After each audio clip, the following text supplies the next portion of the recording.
This is an impact driver. There are a lot of tools with similar forms or impact in the name. Hammer drill, drill driver, handheld impact driver, and impact wrench.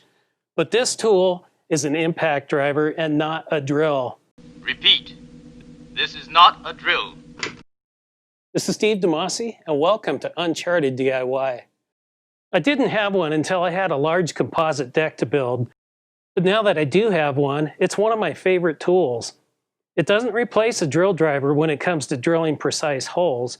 Instead, impact drivers are designed for quickly and efficiently performing jobs like driving long deck screws, lag screws, structural screws, fastening concrete screw anchors, nut setting and driving screws into metal studs, and driving carriage bolts into wooden posts.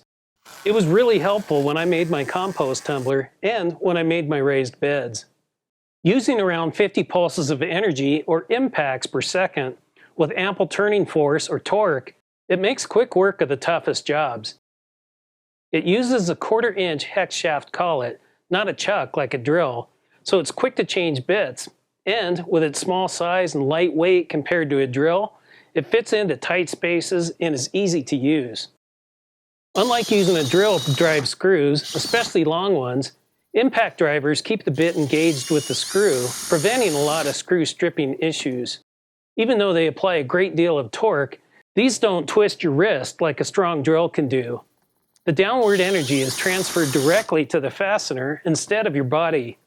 After working with one all day on big jobs, my hands and wrists are happy I used an impact driver. Like all tools, there are various prices and feature sets. This Cobalt has 3 power settings, electronic variable speed, and a finish mode for precise control. It has a strong battery and plenty of power, and the price is a great value, especially combined with a drill driver in a set. These are brushless, so the batteries last a lot longer between charges, and the motors stay cooler. I've done some really large jobs with mine, and I can recommend them highly. I didn't know how much I needed one of these and how much time I could have saved until I used one. On UnchartedDIY.com, you'll find a free PDF with more information and tips and tricks about this useful tool. This is Steve, and thanks for watching Uncharted DIY. If you found this video helpful, please like and subscribe. And if you have questions, tips or tricks of your own, or other tools you didn't know you needed, please leave them here in the comments or on the article page at UnchartedDIY.com.